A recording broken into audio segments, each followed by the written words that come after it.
Oh god, it's been way too long since I've done this, but you know, real life gets in the... Oh, sorry, that's not a good start. Real life gets in the way too, so, you know, it happens. So, anyway, hey guys, this is gamercal at like 2 o'clock in the morning, you know, doing the take 2 of this because I wasn't happy with the audio quality of the first one, so I'm really hoping this actually works now. This, as you can see, is Perfect Cherry Blossom, and it's Phantasm mode, because it's the only mode I've not shown of this yet. I do apologise if the video looks like slightly poorer quality. It's to try and get a good frame rate without, you know, killing my computer, and this seems to be just about the best compromise. I think it still works fine, so, you know, it's good enough to see what's going on, and yeah, it's all good. So anyway, this is, you know, this was recorded, this was at least played on, you know, Christmas Day, but of course, you know, with the whole editing and time, you know, taken for that sort of thing, it's not gonna be up on that day. But oh well, you know, it happens. Hope everybody had a good day anyway, and the last thing you should really be doing is watching videos on, you know, that sort of day, to be honest. Scary fact here, I don't know whether it's just instinct or, you know, an unnatural bloodlust for fairy there, but I don't look at the bullets in that bit. I only focus on the fairies. You can probably see it in my movement, but yeah, if there's amazing dodges in that bit, which there sometimes is, I don't see them until after I've played the thing. Anyway, this is effectively hard mode of extra stage stuff, so, you know, Van is a little bit harder than Chen that way, but I actually find the spell cards easier, and I pretty much never fail this. This is simple streaming left to right, unlike Chen's one, which is up and down, and the, you know, the clusters of other bullets that are on the field from side to side as well. It's a horrendous card, but Van's one is very easy, so yeah.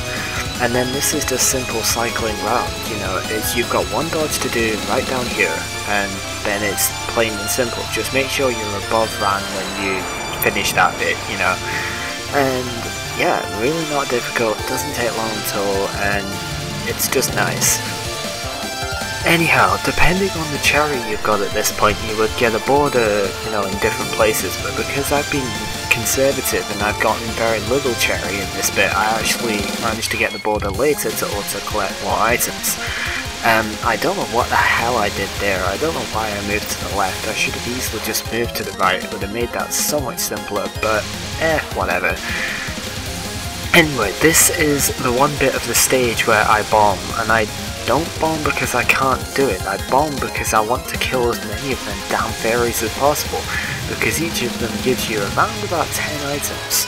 So, you know, 8, 9 or 10, something like that. So if you can kill a lot of them, you can get, you know, lots of items off of that. And of course the point items give you extra lives, so as you can see I've already made it to the 500 point mark here, so it's very good, you know.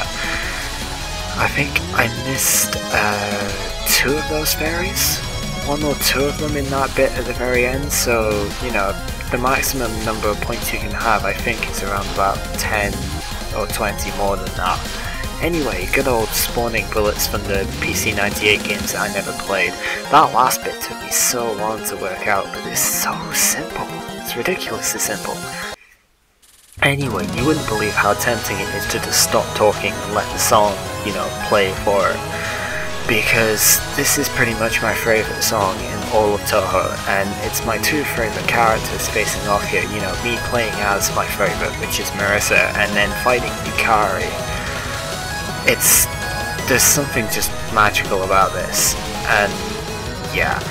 Anyway, this is a really good fun spell card. The needle-like ones are aimed completely at you. You know, the arrows do aim at you, but of course they're not quite so simple as the needles, but I screwed up at the start a bit because I moved too quickly, but beyond that it was pretty okay, and yeah, it's a good fun card, that one. Most of these early non-spells at least are aimed at you. It's it's the lighter coloured bullets which are aimed directly at you, but yeah, it's just simple navigation, although it gets difficult if you have to, you know, change sides, go from, you know, the opposite way around. Whatever, that made no sense. I'll try and explain it better in a bit. This is a really fun card to do. It's a great concept. It's not the only way you can do it, but it's the easiest way I found to do it, especially with Marissa and the way she works. So yeah, right, let's have another go at that. You see, the cyan bullets are the ones which are aimed at you, but if you have to cross over, if I had to start moving to the right from here, it would be extremely difficult. So yeah, I just try and make sure that I don't have to do that. And kunais are very dangerous. There's the reason her non-spells are probably more dangerous than most of the spells, are because kunais have a 1-to-1 hitbox basically. Very little of the sprite is not lethal. Anyway, I get really unlucky with this card a lot, but there's a thing I noticed with this and Ran's non-spell is that you can actually direct where the boss goes by being on that side of her. You know, it's the same with all of these non-spells as well. All of them, the way it works is that Yukari will move towards the side, you know, that you're on. If you're on her right hand side, she will move to the right. Anyway, I kind of noticed today, I've never noticed it before now, but you actually get more cherry points for the borders and whatnot if you attack with your unfocused bullets than your focused ones. I have no idea why, but nah, whatever. This is an amazing card, by the way. I've not said anything about it, but the bubbles are a fantastic thing. They're not all the same size, but you know, as in the lethal hitbox of them is not all the same size, but oh wow. This is my major blemish of the thing. There is one later on, but this is the one I consider the worst, because I mean, this is the most dangerous non-spell of the thing. It almost always gets me, and it's a pain in the ass, but having to bomb that was kind of annoying. Anyway, Yukari Spiriting Away is a very fun card actually. I really enjoy this one. It's not difficult, but it's just good fun. You've got to watch out a little bit because, you know, there's a lot of stuff that could go wrong, but providing you move well enough, it's fine. Watch out at the end though. If you kill her, if you kill the card up at the top, she gets her hitbox back pretty much straight away, so you've got to be very careful there. Anyway, this is the second most dangerous non-spell, and it's not that bad though. The main thing you've got to remember is that you don't have to move very often. It's every third wave or so is aimed at you, and the rest of it you can stay around, you know, and not move too much. So simple small adjustments, that's the main theme of all of the non-spells, but you know, it holds a lot. Anyway, you can see every time the laser switch you get cherry points, so this is a common card to just about time out so that you can get lots of cherry, but I didn't time this out whatsoever, you know, because I'm too used to just clearing the thing. It's not difficult, it's just cycling around, and it's good stuff. This is wicked fun for me though, because it's a similar idea to the last one, but you know, there's wider gaps in between the waves, but of course the channel effect of the others is there. And I've not really said a whole lot to this one yet because I just despise it. I have no strategy notes type thing for this one. It's just it's horrendous. I think I got lucky with it this time, to be honest. You can see my record is not good with this whatsoever, but I got it, so yeah, Double Death Butterfly captured, one of the worst cards of the thing. This is the same, you know, as Flandra's last spell card, except there's more kunais, just, you know, just to be different, and she gives you a break every now and then, so it's easier, even though it was easy in the first place. Whatever. Van is a bit different to Chen that you saw in, you know, the extra stage, because unlike Chen who moves in a fixed pattern, Van aims directly for you every third wave, so, or technically she aims for you in the second one as well, but she's going up the screen at that point, so whatever. it's very easy to do this once you get the pattern. The main times I don't get this one is when I don't pay attention to it, but you can quite clearly see there's a very set pattern as to how to do that, and attacking both Yukari and Ran will give you, you know, damage on the cards, so it's good stuff. This boundary of humans and yokai is not difficult for a survival card of extra, you know, quality or fantastic quality even. It's not that hard. It is still difficult though, but it's navigating through grids whilst being like directed by this laser type thing. You know, the laser circle's not too bad. Make sure that you go into this spot here before the lasers start moving again, because otherwise, you know, you've got more stuff to avoid when they start moving, and they move fairly fast, unlike the extra mode version, so yeah. And you also don't need to go in the top grid here, so, you know, save yourself the hassle and don't do it. This is of course assuming that you start at the top right hand side, because if you don't start at the top right hand side, you know, the lasers will move depending on what corner you're sitting in when they start moving. So there's like 4 different ways this spell can go until it gets to this point. I don't really have very much to say to this, apart from, you know, the circles are not entirely lethal. You see the bright spots that the lasers are closing in, that's not entirely lethal, so don't get scared too easily. Anyway, this is her QED equivalent, and it's very, very tough if you don't find the safe spot. There is a safe spot in this card, but the way, because Yukari moves around a fair bit, it's not consistent. I thought I'd found it here, and to be honest I had found it, like right here, for quite a long time. But the fact is Yukari does move quite a lot, so if she moves then of course the bullets start going in a different pattern, and, you know, the safe spot moves basically. Anyway, that aside, as the HP of the card decreases, the number of bullets that types of bullet that she fires increases, but they always fire in the set direction. However, she moved, you know, safe spot moved, I died because I didn't see it in time. Ironically, I find a real safe spot now and I'm directly under her as well, so yeah, but look at that bullshit there. Utterly crazy.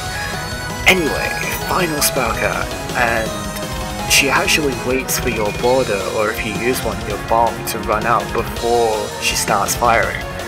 And if you die, or, you know, use a bomb or something, she waits until the invincibility runs out before she starts again. It's really quite, you know, nice. It's quite a fun card that way. And the timer stops as well, so you can't time it out any faster. Anyway, this is pure pattern recognition. The first like 5 times I played this, I got nowhere with it. The next few times I get most of the way, but there's one particular wave which always just about gets me, and it's not this one actually, funnily enough, but I mean, the first 3 are quite simple. You've just got to find your way down, you know, about 3/4 of the way through the setting, find your way down through the middle, and then just hug that bottom left hand corner.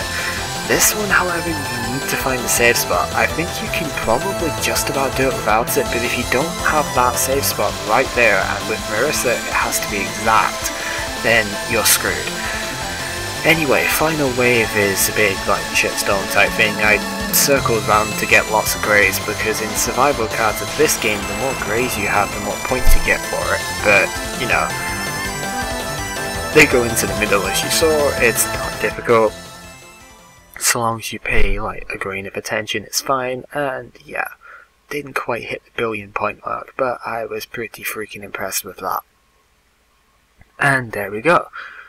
However, that's not quite it, because I did manage to get the top 5 thing of this done, so, you know, in a sec we're gonna see that. And yeah, here I guess is going to be my top 5 moments for this run. So, number 5 is the fairy killing bit just before Ran first shows up. the only reason this ever gets in is because I don't pay attention to the bullets. It wasn't that epic this time. I've had better runs than, better dodges than that, but I never pay attention to the bullets in that bit, so it's good stuff. Number 4, of course, is Yukari's Arcanum, the 4th wave, because it's the one with the safe spot.